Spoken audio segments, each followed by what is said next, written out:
So, hollow grind means I held that up against a round wheel, right? And I held my tool up here. Well, my tool got the profile, that wheel ground in it, and that's what's referred to as a hollow grind. If I'm going to go do a show and I'm not going to have a source to sharpen my tool, and I sharpen it with a hollow grind, I know I can take a hone with me, and when I bring my hone up, my flat hone, and I touch it up against there, I'm going to touch the heel and I'm going to touch the toe. So I'm not going to have to remove much material to sharpen it. If I had this flat, like this belt grinder would do, and I had to hone that at a show, I've got to remove all of that material to sharpen anything. So the hollow grind buys you that opportunity to hone it and only remove a little bit of material on this tip and a little bit of material on that tip and not touch the middle. Does that make sense, sir? Is there a significant difference between a 6-inch and an 8-inch wheel in the hollow? There absolutely is. And I learned that the hard way because, you know, I knew everything before I started turning. Right? So I bought my Sears Craftsman tools because they're the best, right? Right. Right? And at Sears, they got this little wet grinder. And wet grinding, right? That keeps everything cool. That's the best. 4-inch wheel. Okay? What happens when you have a 4-inch wheel? You get this effect on your tool and you get too much hollow grind. It's hard to rub your bevel if your hollow grind is too deep. You can get away with a 6-inch wheel. If that's what you have, use it. That'll be fine. Okay? It's going to get your tools a little hotter because it's going to be turning a little slower on the surface feet per minute, but it'll work fine. You get away with that. And then as you want to upgrade your life somewhere down the road, you know, you can upgrade to an 8-inch. Can you put an 8-inch wheel on a 6-inch grinder? Many of them you can if you remove this guard. If you're willing to live without the guard. So that's another safety issue we should talk about. Okay? You're going to see in a minute, we're going to do a fingernail profile on this, and we're going to use another jig. And that's where accidents happen. I've seen people hurt on grinders worse than I've seen them hurt on the lathe. So twice I've seen some digits need some emergency room treatment from grinders. And the problem is, with this wheel, we're pretty safe because that thing's wide. Of course, it kind of sinks, so it's moving a little bit out here. But it's wide. On a narrow wheel like this, as you're sharpening that, you focus on the center. But if you slide off to the side one way or the other at all, you can get in trouble in a hurry. You just keep your wits about you and just lift off, you're fine. Okay, so don't be scared of it. But don't push on it. It takes very little pressure. Everything we do on this takes very little pressure. Okay, that's another reason we run high speed, so we can use very little pressure on it. I've seen people push on them, they slide off to the side and they drop that whole jig into the wheel. And they bring the whole system to a stop abruptly. If that ever happens to you by accident or you're showing somebody else, whatever, you want to take your grinder apart, take these wheels off, hang them from a string and ping them with your finger. If they ring to you, you're okay to put it back together, go back to work. If you get a dead thud, there's a micro crack somewhere in that thing and you don't want it running at 3,400 RPMs close to your face. Okay, so throw it in the trash. So, very important. That's what I'm curious is what's going to happen when somebody drops one into here. You know it's going to get damaged. How badly is it going to get damaged? It's also real critical if you're buying a new wheel to make sure that it's rated for the RPM of your grinder. Right, and there again, I mean, that's critical. the majority of them are 3,600 RPM, and the majority of them are rated that way. It's only been recently that people have this misconception that a slower grinder is better, and they've just started making the wheels harder because they're moving slower to get the same effect. And those wheels are designed to run at a lower speed, you're correct. So watch that when you're reading through the information before you purchase something, mail order, what have you. Make sure you know what you're getting. Okay. Very good. Anybody have any questions so far, sir? The picture on the board, is the burr on the top? Yeah. Yeah, that's kind of a funny question too. Yes, the burr is on the top, and yes, the burr is on the bottom. But the burr we're after is on the top. So as this sharpens, it raises a burr up here. Okay, it's also raising a burr down here. Now, if you're a carver, you call that a wire edge, and you get your hone out and you get rid of the wire edge. As a turner, you take advantage of that. Now, this right off the wheel, just what we did, is a very, very rough edge. If you look on a microscope or even a high-quality magnifying glass, you'd see it's pretty jagged there. Okay, that's going to work good for most domestic hardwoods. If you get into domestic softwood, it's going to be far too aggressive. It's going to rip through your wood too quickly. Okay, so if that happens, you want to get out your hone. You get out your hone. Do we have that scraper back up here yet? Do we know where it went? It's there. Okay, I'll get another one.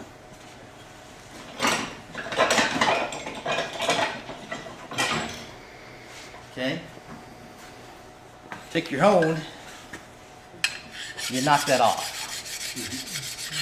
You don't have to have an expensive hone. They all do the same work. That credit card hone that you can get works just as well as this big heavy one. Okay, the diamond hones are diamond hones. So this little one, these little paddle ones you can get, they will work just as fine as well. You knock that off. Now, it's going to work for a more tropical, the oily woods. The other ones will pull you into those. If you hone that off, it won't. Now, it's not nearly as aggressive if you do this, but that's fine. If you are going to do those softer woods, you need to raise a burr next on this. But this burr, you want to be very uniform, not the raggedy burr that you're going to get right off the grinder. So,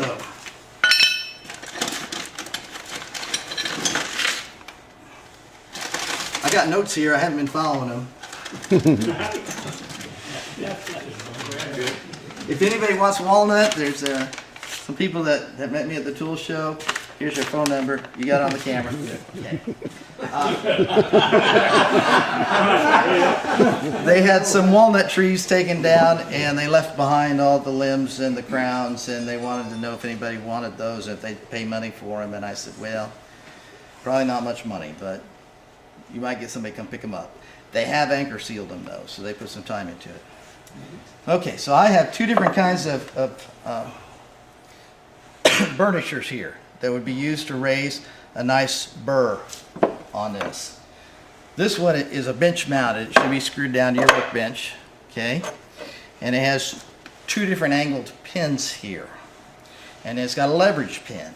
And you would bring your scraper up and you would pry against that leverage pin and you would raise a nice burr against that burnishing pin. Are those carbide tips? Are those? No, this is tools. This is high-speed steel. This is M2. I don't know what carbide would do there. You might cut the burnish. Well, the burnishing tips. This one is carbide. Those are hardened. They're probably close to carbide.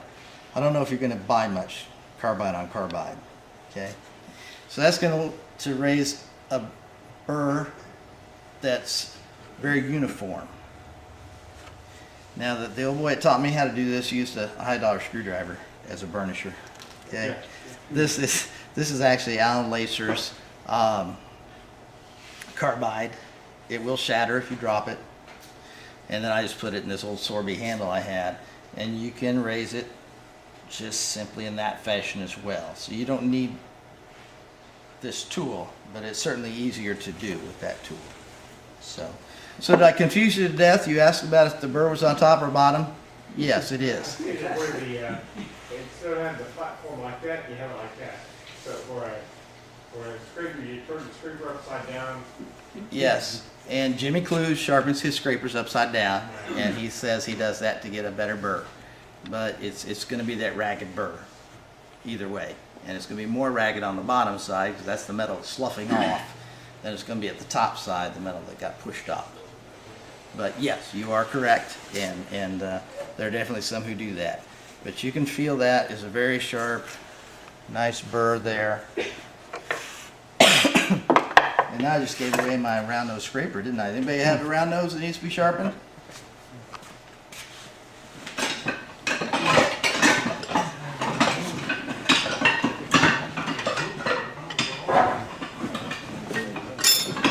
I brought a smaller one. Thought it'd be easier for you to see to sharpen it. Okay? Same principle. I'm going to bring it up here. I'm going to look through here, see if I can see any light. I like all mine at 80 degrees. If the last one was good, this one's good. Okay? So once again, I'm going to approach it, center of the tool, center of the wheel. Roll it one direction. Center of tool, center of the wheel. Roll the other direction. Makes me want to answer the phone. Okay? So, very simple. Like I say, if I'm going to throw money at tools, I'm going to throw money at the tools that are hard to sharpen. I'm going to go with the less expensive tools that are easy to sharpen. Okay? I can leave the lathe running, walk over there, flip on the grinder, sharpen this right back to the lathe. Pretty darn quick.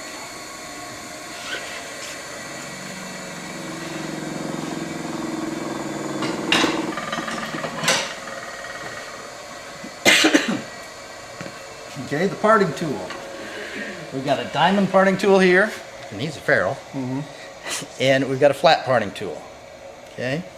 Does everybody understand when they want to use each of them? Well, the idea is that if you're cutting and making a plunging cut in with a flat parting tool, the wood's rubbing on both sides, generates a lot of heat. Swells up a little bit, binds up. Okay? That one needs to be sharpened. If I have a diamond parting tool, the only part that's sharp is the very tip of it. Okay? And it's wider in the center. So as you plunge in, only the center's rubbing. Generates less heat.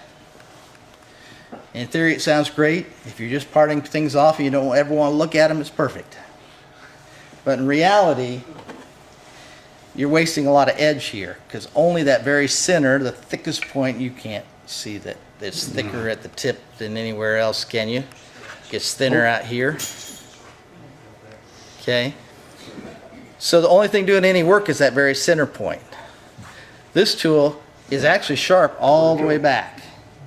So as I'm plunging in, I've got a lot more blade that's cutting. I choose not to use this very often. I'll hand it to the kids if they want to, you know, they're playing around. I would choose to come in with this. I will come back out. I will move it over a 32nd of an inch, and I will come in again. I'll come back out, move back, forth, and I can do that pretty quickly, right down through there. And when it comes off there, I've got a much better finish on the end of that piece of wood. Okay? So that's what I opt for. Now, when it comes to sharpening these, old school says you would come in here like this, right? Problem is, you got a lot of material, you're going to end up with that hollow grind on each side, you're going to end up with this. Okay? Exaggerated, yes, but the idea being that I've got less material in the center, I'm not backing up that edge, I don't have any material behind it, and I'm overheating, right? So, instead I choose to lay it flat on the table, bring it up here where we need it, I'll bring it in, back and forth, roll it over, and do it again. And that's really hard to see without a light. But that's how I'm going to choose to sharpen this. Now, if I have anything at all, I got a little bit of a concave this direction, but I got a good flat surface on both sides. Sir?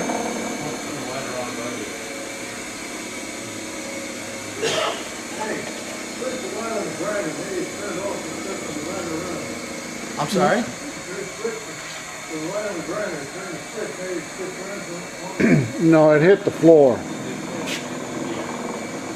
So, the diamond is really no harder than that. The problem is it rocks, right? So you know this side, the side closest to the wheels can get pulled into the wheel, can get pulled down, so you just push on that side and have it down. Okay?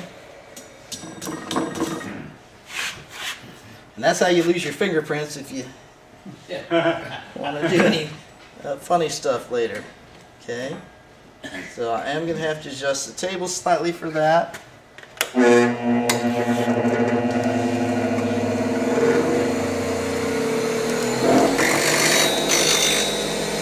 it over. Again, pushing on that side because it's got to go that direction.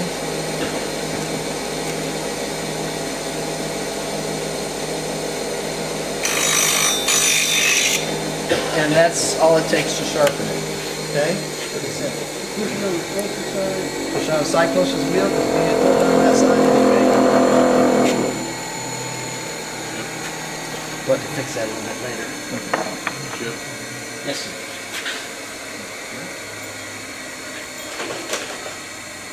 Now the gentleman who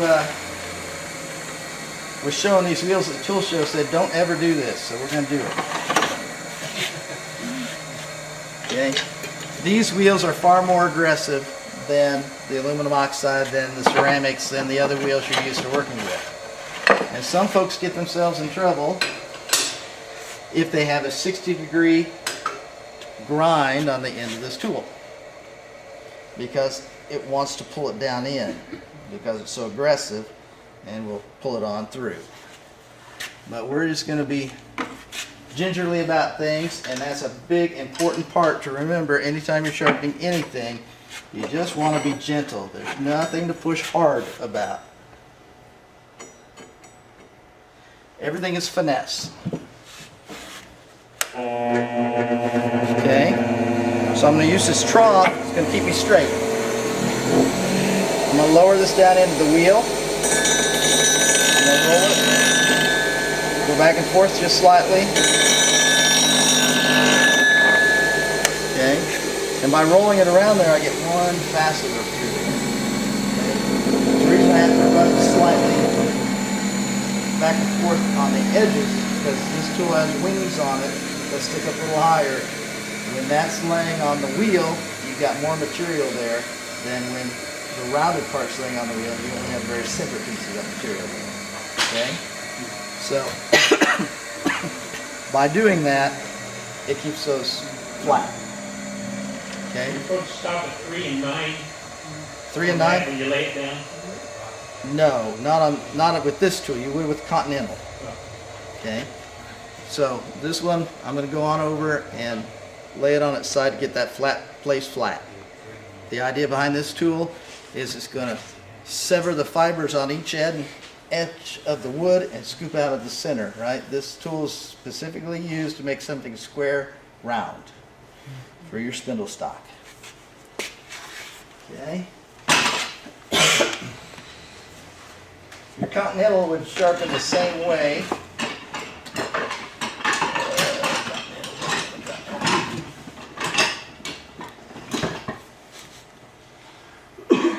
Okay, Continental was the original tool that most tool sets came with and most turners used, and then in the 80s they found this round stock worked very nicely, and they started using round stock instead. Deeper flute removes more material quickly, and they found that roughing gouge that we just had with the high wings would make something square round more quickly, there again by severing the fibers on each side and scooping out of the middle. And this tool went to the wayside, not used a lot anymore. If you do a lot of turning, a lot of spindle work, you'll soon find that this is the most forgiving skew you will ever have. Okay? You can use it as a skew. You get that nice sharp profile, but the wings are way back out of your way. You're not going to catch them. Okay? So you would sharpen that in the same fashion. If you want to draw the wings back a little bit, you spend more time on them. It's all the same. Pretty simple. Sir? Back on the diamond parting tool, I've seen before where you want to have a concave grind on the bottom and a convex on the top. Concave on the bottom, convex on top. Concave on the bottom and convex on the top. Actually, that particular tool, the beauty behind it is you really don't have a top and a bottom. And that as you're using it, as that edge starts wearing off the top here, you roll it over and that edge is built up on the other side. And you can really get twice as much out of it if you keep it even.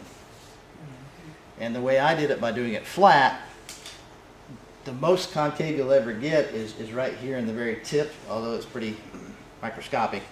But again, it would sever the fibers on each side and scoop out the middle, which is what you're after. Okay, then we get into the fun of the gouges.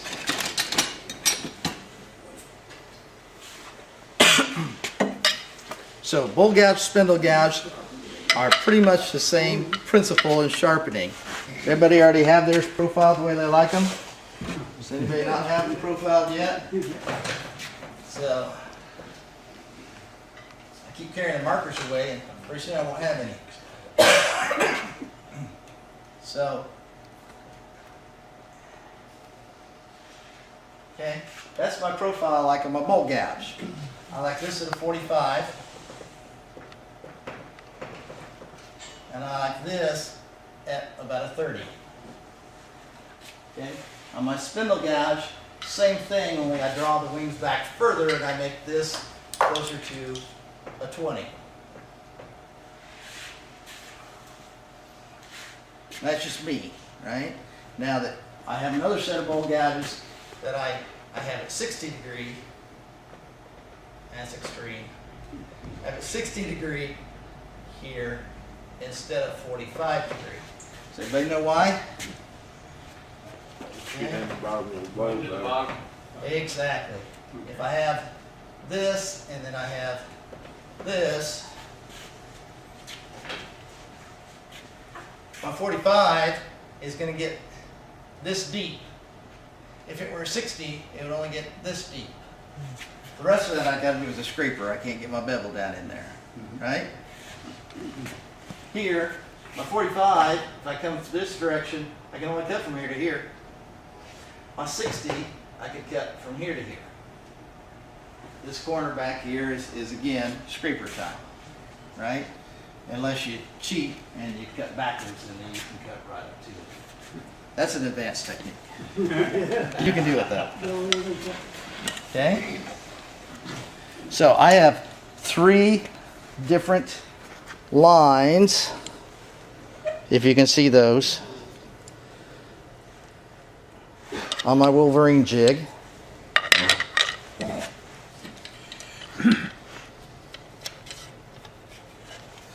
Now, if you buy this system, it's going to tell you to get a board and bore a hole exactly 1 3/4 inch deep. This is pretty close to 1 3/4 inch, and everywhere I go demonstrate, there's one of these. It doesn't matter exactly. Yeah. It doesn't matter that I'm exact 1 3/4 inch. It matters that I'm consistent every time I do it the same amount.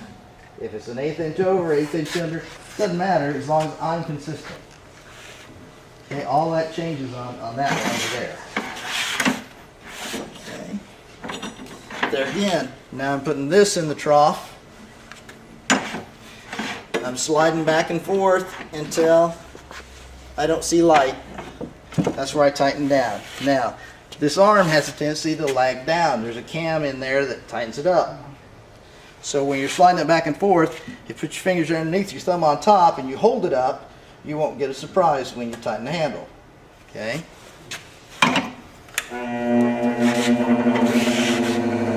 This is where people get in trouble. If that's a narrow wheel, and I fall off this side, I'm just gonna pick it up. I'm fine. If I let it fall into that wheel, I got problems. Wide wheel like this is no problem. One direction, the other direction, I'm ready to go.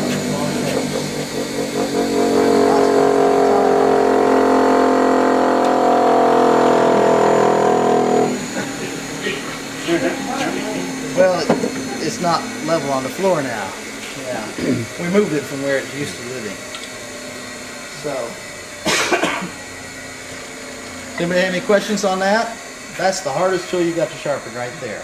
Why do I want to use that instead of this? Why do I want to use this? The fingernail. The fingernail grind instead of a skew. Oh, those are apples and oranges. Cool. Okay. I like both. Okay, so every cutting tool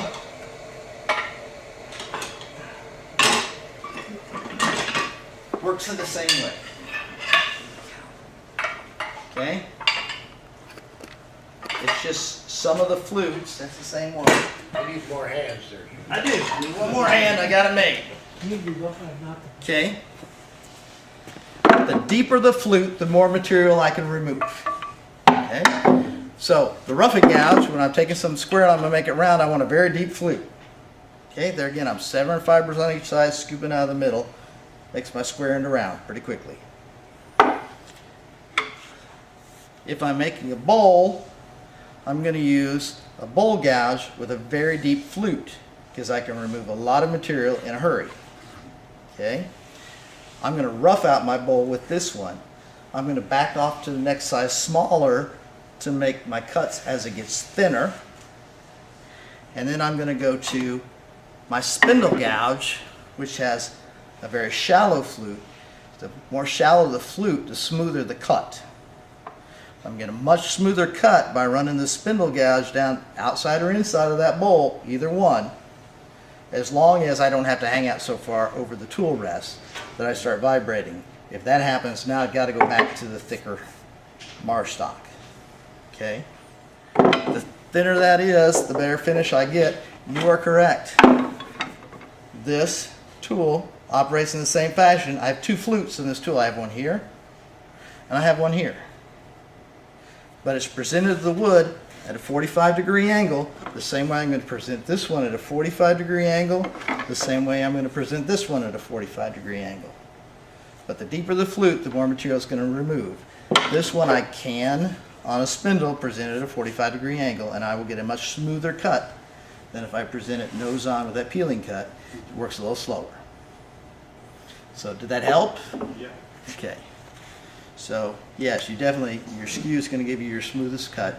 If all you're going to make is baseball bats all day long, you want a roughing gouge and a skew, you're done. Okay? What other questions you have for me? I kind of went pretty quick there because I know that Jeff likes to go home. I started talking again. Gets me in trouble. I'm real to show the. Okay, so the Sorby comes with a few little accessories. First of all, this table has predetermined holes back here, and there's a little chart here that shows where each of those predetermined holes, what angle that's going to be. Remember I said I like the 60 degree and I like the 45 degree? There's my 60 and my 45. Okay? So this has 45 degree on it. So I got this little V trough I can drop this into. Again, I can slide it back and forth so I'm not just in one spot on there. I can slide up here, one direction, the other direction, and I'm sharp. That's all it takes. Okay? No heat at all. Over there, you generate some heat on those wheels. Okay, we didn't talk about that, but anytime you're working on that grinder, especially if you're reprofiling, you're going to generate some heat. You want to hang on to your tool once in a while and make sure you can hold it. If you can't, it's too hot. You don't want to quench it in water. You don't want to change the molecular structure. You have this giant, beautiful heat sink right here, and you walk over here, you stick that in there, and it's going to draw the heat out of your tool. Then you can come back to it and work on it some more. Okay? If you're reprofiling, it feels it's starting to get a little bit warm. I'm uncomfortable with it, but it's not so hot I can't hold it. I can go ahead and put it in some water as preventive maintenance to keep it cool and make my next pass. Okay? All right, so your skew, we have a skew. You got a skew right here. I've got a little skew jig here, goes in here. I can lay this one direction. It's going to take a lot of reprofiling to get this one right. Or flip it over the other direction. Okay. Now, if you're not ready to jump on that bridge yet, I have a jig that I made that is where? Here. And I need a little clamp here to hold it. Got a 1-inch belt sander home. I made up a little jig here. Okay. I can drop my skew in from this direction, sharpen that side, drop it in from this direction, just sharpen the opposite side. Okay. Problem with this guy is the belt's running down, it wants to pull the tool in. You got to hold it back a little bit or you will overheat the tool. It'll generate a little more heat just because it's pulling it in there than this one will. Okay? Does that make sense to everybody? So everybody always asks, so I brought a protractor and checked. This block is 70 degrees. This block is, I wrote it down somewhere, 65 degrees. Or obviously if you're using your table saw, it would be the opposite of 90 degrees from those. So that would be what? 25 and 30. Okay? So if you want to try to make one of those, that's an option to get your skews. I like my skew flat. I don't like a hollow grind in my skew. Okay? Now one method of resolving that problem is this little jig right here. You can tell this is shiny and new. And it's been that way in my shop for a long, long time. It doesn't get used. Okay? It is an option. Now, Alan Lacer is going to come right up here and he's going to hollow grind that thing. He likes them that way. And that's fine. That's the way he likes it. I find it doesn't work as well with the hollow grind. I really need to rub the bevel on my skew to make it work properly. And that's just the way I do it. I like to have a nice flat. One way agrees that they don't want that. So they use this. You bring this across the wheel in this fashion. And in theory, it spreads that hollow grind out. It's still there. It's less. So you would do this, then you would change size. You would do this, and you'd get it sharp. Okay. Sir? How about the negative rake scraper? The good old negative rake scraper. Okay. So everybody understand the theory of a negative rake scraper? When I was taught to use a scraper, I was taught you hold it like this, right? Because it can grab, and you want to use your whole arm as leverage against it. Okay. Well, it can grab because you're using that burr on top and it's pulling down. You always have it tip down to start with, right? So that if it's round, it can release, right? If you ever work above center and it digs in, it's going to dig in really bad and it'll be stuck in the wall.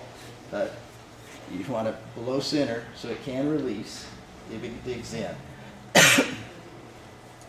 When you grind a 30-degree angle on the top of your scraper, grind that off, it changes the angle and changes the attitude of it so it doesn't want to grab as much.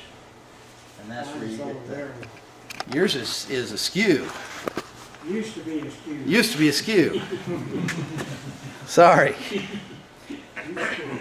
There are many professional turners who will pick up their skew and they will use it as a negative rake scraper and it works very well. The problem is that, again, that edge is going to slough off because you don't have material back here to hold it. So I would have that 30-degree on top, which you already have, and when I sharpened it, I would always sharpen it back this direction at 80 degrees. And before long, you'll be to the point where you got your 30-degree on top and your 80-degree over here, and that's where you'll find it It'll works be better best. on the belt than the wheel. Either one's going to work fine. Either one will work fine. Yeah. You talk Jeff into letting us stay here, I'll fix it for you.